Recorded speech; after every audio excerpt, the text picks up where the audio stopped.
मेरे प्यारे साथियों एवं विद्यार्थियों, आप सभी का हमारे इस YouTube चैनल पर पुनः स्वागत है। साथियों एवं विद्यार्थियों, आज मैं जो टॉपिक लेकर के आया हूँ, आज का हमारा जो टॉपिक है यह एक प्रतियोगिता परीक्षा को लेकर के है।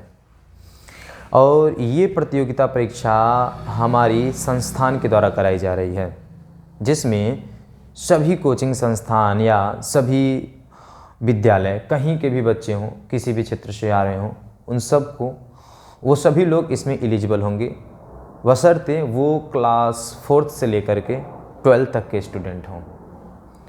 तो थोड़ा सा मैं पहले एक ब्रीफ इंट्रोडक्शन देना चाहता हूँ अपनी उस संस्था के द्वारा, जिस संस्था के माध्यम से ये परीक्षा आयोजित की जा रही है या की जाती रही है। और तो मैं बताऊं कि मेरी एक संस्था है, एक NGO है, नॉन गवर्नमेंटल ऑर्गेनाइजेशन है, जो मुख्य रूप से 2 क्षेत्रों में कार्य करती है। NGO का मतलब तो आप समझ ही रहे होंगे। NGO किसे कहते हैं, किस संस्थान को कहते हैं, अर्थात एक ऐसी संस्थान जो समाज के उत्थान के लिए काम करती है, समाज के विकास के लिए काम करती है, अपना योगदान देती है और उसी क्षेत्र में वो काम करती है, अर्थात समाज के क्षेत्र में वो काम करती है। तो हमारी भी जो संस्थान है, जिसका नाम सूर्योदय सोशल वेलफेयर ट्रस्ट है, ये ट्रस्ट मुख्य रूप से 2 क्षेत्रों में काम करता है। इसका 2 वर्किंग फील्ड है, जिसमें फर्स्ट एजुकेशन है एंड सेकंड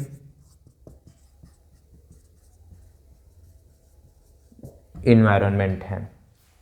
हम 2 क्षेत्रों में काम करते हैं। पहला एजुकेशन अर्थात शिक्षा, अर्थात दूसरा एनवायरनमेंट अर्थात पर्यावरण। ये मेरी 2 प्राथमिकताएं हैं, जिनमें अभी तक के लिए तो हम मुख्य रूप से एजुकेशन पर बहुत सारे कार्य कर चुके हैं। हमारी सूर्योदय सोशल वेलफेयर ट्रस्ट जो है, यह उन बच्चों को फ्री में एजुकेशन प्रोवाइड कराता है। जो बच्चे गरीब हैं, उनके माता पिता शुल्क दे पाने में असमर्थ हैं, उनकी किताबों को खरीद पाने में असमर्थ हैं, कॉपी खरीद पाने में असमर्थ हैं। अगर ऐसे कोई बच्चे होते हैं, हमें मिलते हैं, अगर उनका पढ़ने के लिए उनके अंदर एक लालसा होती है, तो ऐसे बच्चों को हम फ्री में एजुकेशन देते हैं। इसलिए मेरा आपसे एक रिक्वेस्ट होगा कि यदि आपके भी संपर्क में, आपके भी नज़र में अगर कोई भी ऐसा बच्चा है जो अपनी आर्थिक स्थिति सही न हो पाने के कारण और एजुकेशन ग्रहण नहीं कर पा रहा है, जबकि वो चाहता है कि वो पढ़े लेकिन नहीं पढ़ पा रहा है क्योंकि उसके घर की आर्थिक स्थिति ठीक नहीं है, उसके पिता नहीं है, ऐसे मतलब कोई भी ऐसा कंडीशन है जो उसे पढ़ाई में बाधा डाल रहा है, तो कृपया आप हमें उस बच्चे को ज़रूर सूचित करेंगे और उस बच्चे को आप एडवाइस देंगे कि वो आकर के मुझसे संपर्क करें, ताकि हम उसकी उस लालसा को पूरा कर सकें, हम उसकी शिक्षा को मुहैया करा सकें फ्री ऑफ कॉस्ट। तो ये रहा हमारे NGO के बारे में थोड़ा सा ब्रीफ इंट्रोडक्शन। अब उसी NGO के द्वारा ये परीक्षा कराई जा रही है, जिस परीक्षा के बारे में हम आज आपसे इंटरेक्ट हो रहे हैं, हम बात कर रहे हैं। इस परीक्षा का नाम है Akhil Bharatiya competition examination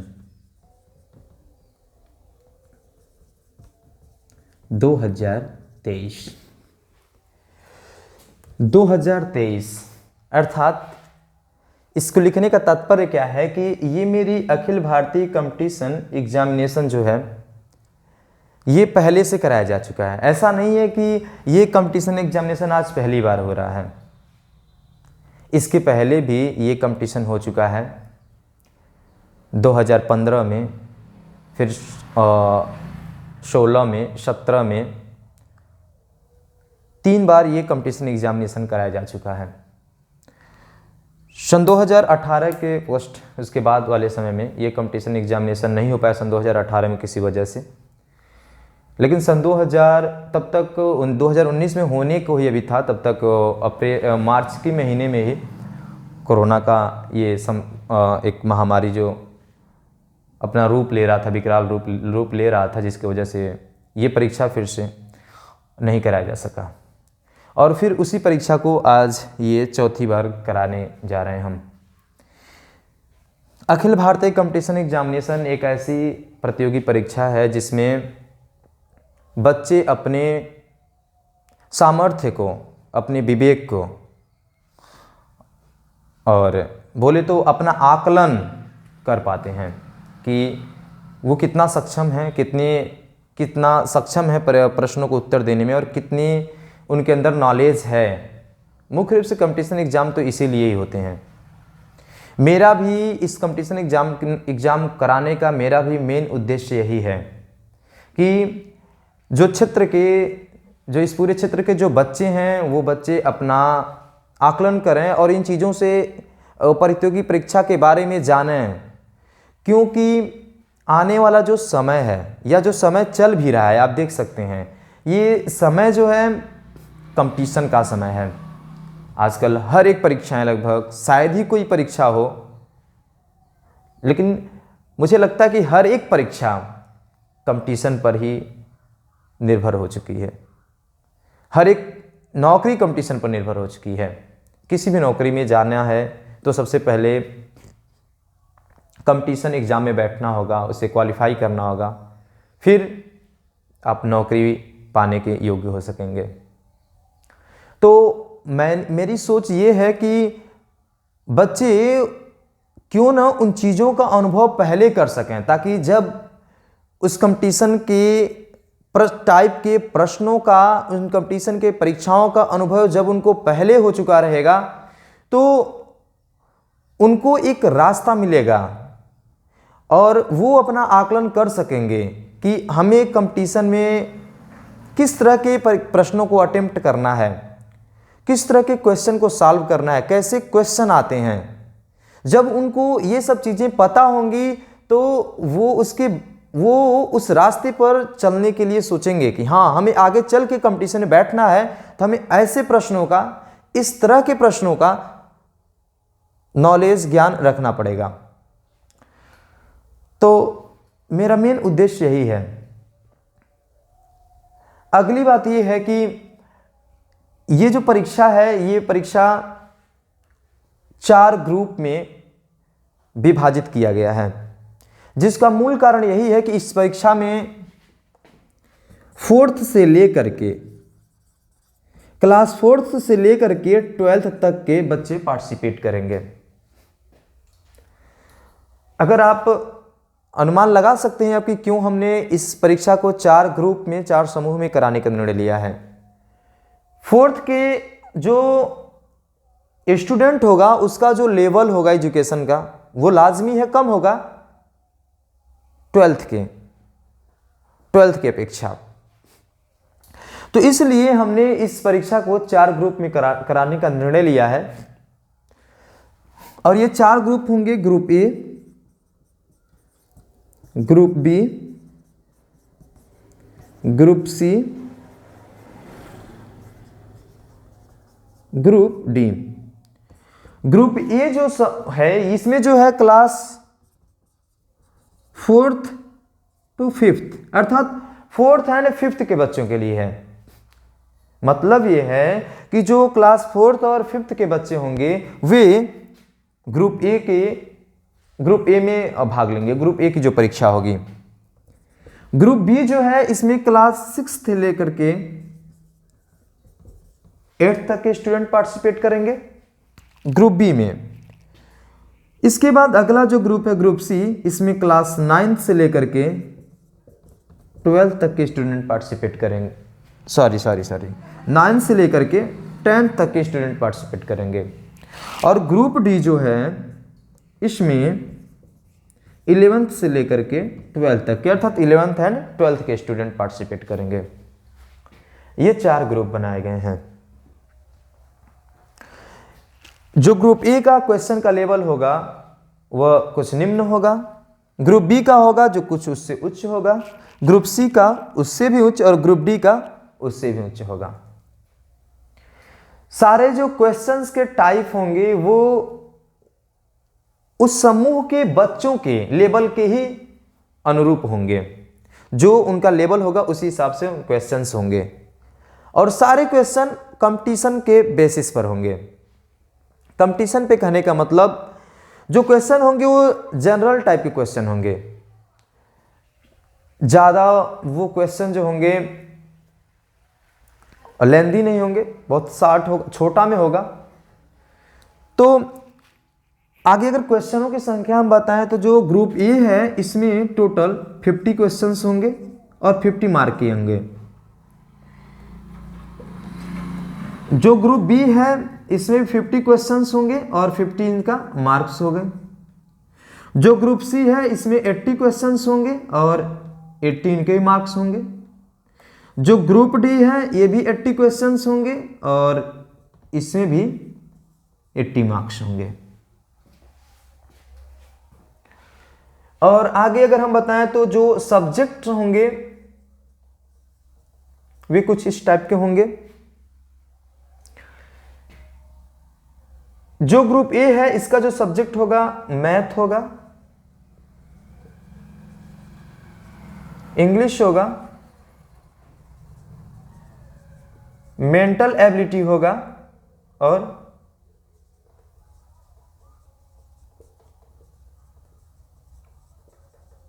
general knowledge होगा। तो इस प्रकार से ये 4 सब्जेक्ट्स हैं, ये क्षेत्र हैं। इन क्षेत्रों से क्वेश्चंस पूछे जाएंगे, जिसमें मैथमेटिक्स से 10 क्वेश्चन, इंग्लिश से 10 क्वेश्चन, मेंटल एबिलिटी से 10 क्वेश्चन, जनरल नॉलेज से 20 क्वेश्चन। इस प्रकार से ये 50 क्वेश्चन हैं। मैथमेटिक्स का मतलब ये हुआ कि मैथमेटिक्स में 60 टाइप के क्वेश्चन आएंगे, बिल्कुल छोटे, और इंग्लिश से भी जो होंगे वो भी नॉर्मल ही क्वेश्चन होंगे, जो जनरल टाइप के क्वेश्चन होते हैं। जैसे कि मैं एक अगर एग्जांपल बता दूं, अगर कहा जाए कि बेबी का प्लूरल क्या होता है, ऑप्शन बने रहेंगे उसमें बेबी के प्लूरल्स, तो मतलब जो क्वेश्चंस होंगे इंग्लिश में बेबी का प्लूरल बेबीज होता है। जो क्वेश्चन होंगे वो सारे के सारे क्वेश्चन ऐसे ही छोटे टाइप के क्वेश्चन होंगे जिनका एक शब्दों में उत्तर होगा। सारे क्वेश्चन ऑब्जेक्टिव होंगे, बहुविकल्पी होंगे, मल्टीपल चॉइस क्वेश्चन होंगे।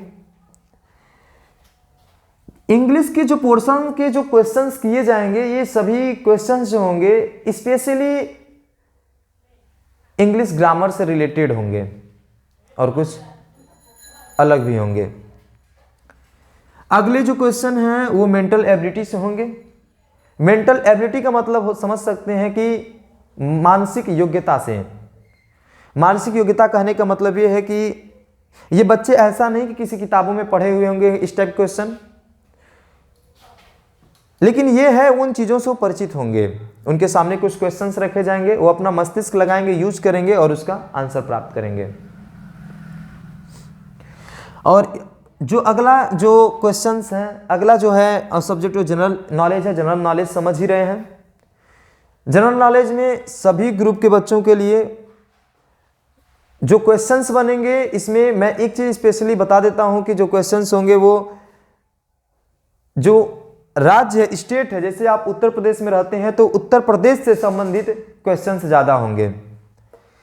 ठीक इसी प्रकार का जो पेपर का जो होगा, जो भी प्रारूप होगा, ठीक इसी प्रकार का ग्रुप बी का भी होगा। लेकिन ग्रुप सी और डी का जो पेपर का जो टाइप होगा, जो सब्जेक्ट्स होंगे वो कुछ अलग होंगे। जैसे अब 80 क्वेश्चन हैं, कैसे कैसे होंगे। इसमें होगा Hindi, English, math, science, mental ability और जनरल नॉलेज। हिंदी से 10 क्वेश्चंस होंगे, इंग्लिश से भी 10 क्वेश्चंस होंगे, मैथ से 10 क्वेश्चंस होंगे, साइंस से भी 10 क्वेश्चंस होंगे, मेंटल एबिलिटी से 20 क्वेश्चन, और जीके से भी 20 क्वेश्चन। इस प्रकार से टोटल जो ग्रुप सी और ग्रुप डी के जो क्वेश्चंस होंगे वो 80 क्वेश्चंस होंगे और ये उनका सब्जेक्ट्स होगा। जो भी क्वेश्चंस होंगे एक बार पुनः बता रहे हैं, सारे क्वेश्चन जनरल टाइप के होंगे, सामान्य क्वेश्चन होंगे, लेकिन सिलेबस से भी कुछ संबंधित क्वेश्चन हो सकते हैं। और सिलेबस से संबंधित क्वेश्चन वही होंगे जो आपने पढ़ा है अपने क्लासों में। जैसे अगर बात करें ग्रुप 9 का जो सिलेबल जो क्वेश्चन होगा, जो सिलेबस से होगा, वो किस प्रकार का होगा। तो आपने अगर क्लास 9th में पढ़ रहे हैं, 10th में पढ़ रहे हैं, तो अगर क्लास 10th वाला जो स्टूडेंट होगा वो क्लास 10th में अगर पढ़ रहा होगा क्लास में, तो उसे जरूर कुछ ऐसी चीजें मिलेंगी जो क्लास 9th में पढ़ चुका है।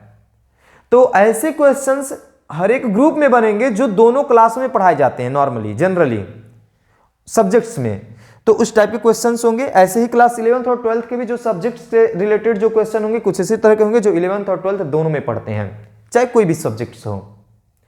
बाकी जो जनरल जो सब्जेक्ट्स होते हैं, जनरल जो विषय की जो चीजें होती हैं वो जरूर याद रखेंगे आप। ये रहा इसके बारे में। अगला जो पॉइंट है कि इन परीक्षाओं को जो बच्चे पास करेंगे, जो टॉप रैंक लाएंगे, उनके लिए क्या किया जाएगा। जैसे हर एक ग्रुप में टॉप 3 रैंक होंगे। जैसे फर्स्ट रैंक होगा, सेकंड रैंक होगा और थर्ड रैंक होगा। फर्स्ट रैंक जो लाने वाला बच्चा होगा, सेकंड रैंक लाने वाला बच्चा होगा, थर्ड रैंक लाने वाला जो बच्चा होगा, इन सभी को पुरस्कृत किया जाएगा। और इसके साथ साथ में टॉप 2 और बच्चों को पुरस्कृत किया जाएगा, जो मतलब जो 4th रैंक लाएगा और 5th रैंक लाएगा। इन सभी के लिए अलग अलग पुरस्कार हैं, लेकिन कुछ ऐसे पुरस्कार हैं जो सबके लिए कॉमन है, अर्थात सबको दिए जाएंगे। और ये जो पुरस्कार जो first, second, third, fourth, 5th जो रैंक हैं, ये सभी ग्रुप में बनेंगे रैंक। जैसे ग्रुप ए में बन गया 5th रैंक, वैसे ही ग्रुप बी में भी 5th रैंक बनेंगे, ऐसे ही first, second, third, fourth, 5th। Group C में भी 5th रैंक बनेंगे और ग्रुप डी में भी 5th रैंक बनेंगे। कहने का मतलब यह है कि टोटल इसमें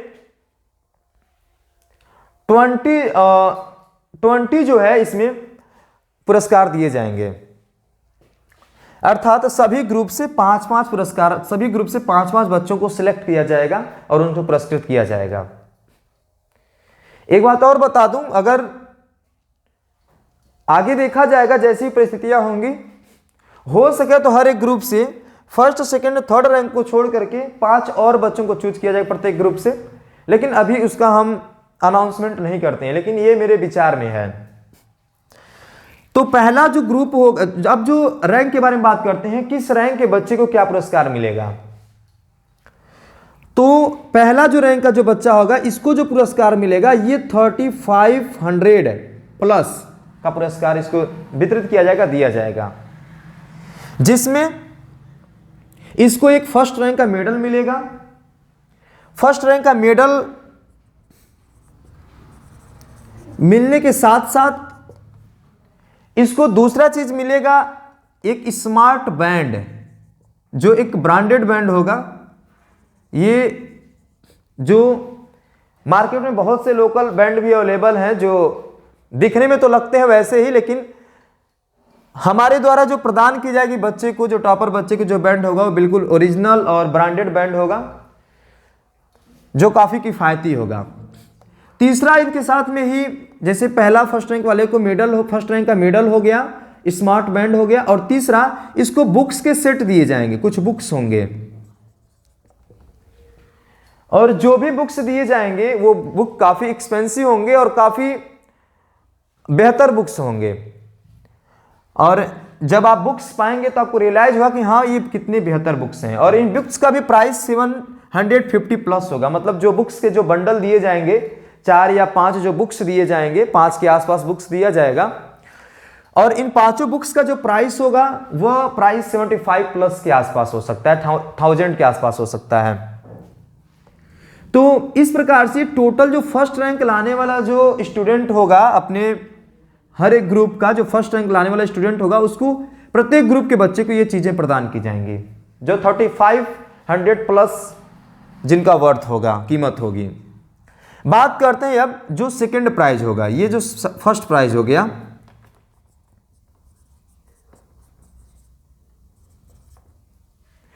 बात करते हैं अब सेकंड प्राइज क्या होगा। तो जो सेकंड प्राइज होगा उसमें पहला नंबर तो सेकंड रैंक का उसको मेडल मिलेगा।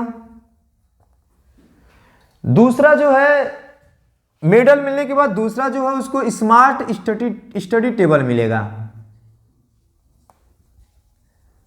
सोच रहे होंगे स्मार्ट नहीं जान रहे हो तो मैं बता दूं स्मार्ट स्टडी टेबल क्या होता है। स्मार्ट स्टडी टेबल जो होता है वो फोल्डेबल होता है, एडजस्टेबल होता है, उसे एडजस्ट करके पढ़ाई किया जा सकता है, उसे बड़ा कर सकते हैं, छोटा कर सकते हैं। उसमें आपको कलम्स और पीने के लिए पानी, मतलब बुक्स, टैब, लैपटॉप, ये सब रखने के लिए उसमें प्रॉपर प्लेस होगा। वो स्मार्ट स्टडी टेबल उनको मिलेगा। जो इनको भी जो इसके साथ साथ में और भी जो प्राइस जो दिया जाएगा इसके साथ में वही बुक्स के सेट दिए जाएंगे, जो बुक्स के सेट फर्स्ट रैंक वाले स्टूडेंट को दिया जाएगा। तो इनका जो वर्थ होगा ये होगा 2500 प्लस के आसपास इस प्राइस का, इस सेकंड रैंक के बच्चे का। और सेकंड रैंक जो भी बच्चे लाएंगे चारों ग्रुप के बच्चों को, सेकंड रैंक वाले बच्चों को ये मिलेगा प्राइज। बात करते हैं अब थर्ड रैंक। थर्ड रैंक वाले बच्चे को क्या मिलेगा? जो थर्ड प्राइज होगा थर्ड रैंक वाले बच्चे के लिए, उसमें थर्ड रैंक का उसको मेडल दिया जाएगा। थर्ड रैंक के मेडल के साथ साथ उसको सिस्का टेबल लैंप दिया जाएगा। सिस्का मैंने नाम इसलिए लिखा है क्योंकि यह एक ब्रांडेड ये टेबल लैंप है जो बच्चा काफी समय तक उसे यूज कर सकेगा और काफी अधिक समय तक उसका जो बैकअप होता है, ताकि लंबे समय तक अपनी पढ़ाई जारी रखे। अगर लाइट्स नहीं है या कोई अगर ऐसा प्रॉब्लम है लेकर के, अगर पढ़ाई को लेकर के, रात में पढ़ने को लेकर उसे अगर समस्या है, प्रकाश की वजह से वो पढ़ नहीं पा रहा है, लाइट की वजह से पढ़ नहीं पा रहा है, तो उसको ये प्रदान किया जाएगा। तीसरा जो होगा इसके साथ में जो प्राइज होगा इसका भी यही होगा, बुक्स सेट होंगे। इस प्रकार से तीनों को मिला करके ये 1500 प्लस 2000 तक का हो सकता है इनका वर्थ। तो ये हो गए फर्स्ट रैंक, सेकेंड रैंक और थर्ड रैंक लाने वाले प्रत्येक ग्रुप के बच्चों के लिए प्राइज। अब हम बात करते हैं जो दो बच्चों को चूज कर रहे हैं उनको क्या देना है। तो और जो दो टॉप रैंक लाने वाले जो बच्चे हैं उनको यही जो बुक्स के सेट हैं जो सभी जो rank first second third rank के बच्चों को दिए जा रहे हैं, यही बुक्स के जो सेट हैं ये बाकी उन नीचे वाले फर्स्ट सेकेंड थर्ड के बाद फोर्थ और फिफ्थ रैंक लाने वाले बच्चों को भी दिए जाएंगे। ये हो गया प्राइस के बारे में और क्वेश्चन के बारे में। दो चीजों को मैंने समझा दिया। अगला जो पॉइंट है ये परीक्षा कब होगी, उससे भी पहले मैं बता दूं कि इसको अप्लाई, ये जो है इस एग्जाम में आपको अप्लाई करने के लिए क्या करना पड़ेगा। तो सबसे पहले तो ये है कि इस एग्जाम में पार्टिसिपेट करने के लिए अगर आपको अप्लाई करना है तो आपको हमारी जो संस्था के द्वारा कोचिंग संस्थान चलाई जा रही है विजय सिंह कोचिंग सेंटर, वहां पर आकर के अथवा इस कांटेक्ट नंबर पर 7992119981 पर कॉल करके आप जो है संपर्क कर सकते हैं अगर इस एग्जाम में पार्टिसिपेट करना है। तो ये सभी एस्योरेट प्राइस है। ये जो भी एग्जाम होगा बिल्कुल ऑथेंटिकल, आपको बेहतर तरीके से होगा, सारा सिस्टमेटिक ढंग से होगा। अभी मैं बताता हूं एग्जाम कराने की क्या प्रक्रिया होगी, किस प्रकार से एग्जाम हेल्ड किया जाएगा। तो इस नंबर पे आप संपर्क करके रजिस्ट्रेशन अपना करा सकते हैं। रजिस्ट्रेशन का शुल्क जो है 150 रुपीज है पर स्टूडेंट का, 150 रुपीज रजिस्ट्रेशन का शुल्क है। अगली बात यह है कि केवल फोन करके आप संपर्क कर सकते हैं कि कब रजिस्ट्रेशन फॉर्म मिलेगा। इसके लिए रजिस्ट्रेशन फॉर्म को लेने के लिए आपको आना पड़ेगा संस्थान पर, वहां पर रजिस्ट्रेशन फॉर्म प्रोवाइड करा दिए जाएंगे। रजिस्ट्रेशन फॉर्म को आपको भरना होगा, उसमें फिलअप करना होगा। फिलअप करने के बाद आपको अपने विद्यालय से उसको प्रमाणित कराना पड़ेगा। उसमें बाकायदे लिखा गया है सारी चीज़ों को कि आप प्रमाणित कराएंगे, कैसे कराएंगे, सारी चीज़ों से मेंशन है, आप समझ जाएंगे फॉर्म को लेकर के। फॉर्म अप्लाई कर लेंगे, समय चालू हो चुका है, आप फॉर्म कभी भी जा करके ले सकते हैं, जितना जल्द हो सके इस महीने में। अगली बात यह है कि फिर इसके बाद फॉर्म अप्लाई करने के बाद आपको कुछ इस महीने के लास्ट तक एडमिट कार्ड प्रोवाइड कराए जाएंगे। एडमिट कार्ड प्रोवाइड कराने के बाद उसमें परीक्षा का निर्धारण हुआ रहेगा, किस तारीख को परीक्षा है और क्या आपका एग्जाम सेंटर होगा। एग्जाम सेंटर संभवतः डीडी पब्लिक स्कूल जो जगदीशपुर में है वहां पर एग्जाम सेंटर बनाए जा सकते हैं। संभवतः बच्चों की संख्या के ऊपर भी निर्भर करता है कि अगर और भी कहीं एग्जाम सेंटर बनाना पड़ेगा तो बनाया जाएगा। और उसके बाद एग्जाम जो होगा बिल्कुल ही बेहतरीन तरीके से होगा। आप शायद फील करेंगे कि हाँ, हमने किसी एग्जाम में बैठा है, कोई एग्जाम दिया है। एग्जाम मैंने बताया कि सारे मल्टीपल चॉइस क्वेश्चन होंगे, बहुविकल्पीय प्रश्न होंगे, जितने भी क्वेश्चन हैं सारे बहुविकल्पीय होंगे। उसके बाद जब आपका, अब अगली बात करते हैं एग्जाम का, जब आपका रिजल्ट, एग्जाम जब आपका हो जाएगा उसका रिजल्ट कितने समय में उसका घोषित किया जाएगा। तो रिजल्ट आपको घोषित किया जाएगा 1 सप्ताह के उपरांत, लगभग 1 सप्ताह लगेगा। सारी डेट जो है क्लियर कर दिए जाएंगे जब आपका रजिस्ट्रेशन होगा, तो उस समय तक आपको सारी डेट प्रोवाइड करा दिए जाएंगे, सारा आपको प्राप्त हो जाएगा जितना भी इस सूचनाएं रहेंगी। उसके कुछ समय के बाद पुरस्कार का जो घोषणा होगा, वैसे 26 जनवरी को उम्मीद रखी जाती है कि पुरस्कार वितरण किया जाए, लेकिन बहुत आ रहा है कि ये भी ये समस्या हो सकती है कि बहुत लोग बिजी होंगे, क्योंकि पुरस्कार वितरण में एक समारोह होगा, इस समारोह में अतिथियों को बुलाया जाएगा, तो हो सकता है काफ़ी लोग व्यस्त हों, तो परीक्षा को जो पुरस्कार का जो वितरण का जो समय है यह थोड़ा सा पोस्टपोन हो सकता है। तो उस सभी चीज़ों का आपको सूचनाएं प्रदान कर दी जाएंगी। उम्मीद है 26 को ही होगा।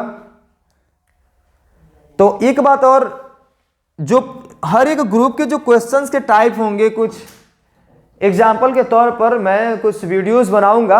आप अगर नए हैं तो इस जो चैनल है, आप जिस चैनल पर इसे देख रहे हैं, विजय सिंह कोचिंग सेंटर, इसे आप सब्सक्राइब कर सकते हैं, क्योंकि बाकी जो भी एग्जामिनेशन से रिलेटेड वीडियोज होंगे इसी चैनल पर पोस्ट किए जाएंगे, जिससे देख करके आपकी समझ बढ़ेगी और आपको काफ़ी हेल्प मिलेगा एग्ज़ाम देने में। तो आज के लिए बस इतना ही, फिर मिलते हैं अगली वीडियो में। धन्यवाद।